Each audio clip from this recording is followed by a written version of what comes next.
আজ সকাল ১০টায় একযোগে প্রকাশিত হয়েছে ২০২৫ সালের এইচএসসি ও সমমান পরীক্ষার ফলাফল।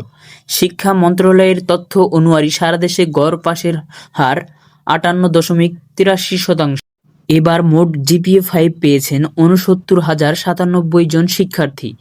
রাজধানীসহ দেশের বিভিন্ন স্থানে ফল প্রকাশের পর আনন্দ ও হতাশার মিশ্র প্রতিক্রিয়া দেখা গেছে শিক্ষার্থীদের মুখে। অনেকেই সামাজিক মাধ্যমে নিজের সাফল্যের খবর শেয়ার করেছেন। শিক্ষা বোর্ডগুলো জানিয়েছে, সে পরীক্ষার ফলাফল এসএমএস ও অনলাইনে একসাথে প্রকাশ করা হয়েছে।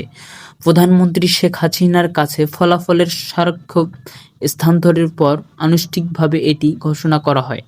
শিক্ষা মন্ত্রণালয় জানিয়েছেন, এবার ফলাফলের শহরের তুলনায় গ্রামের অঞ্চলের শিক্ষার্থীরা কিছুটা পিছিয়ে রয়েছে।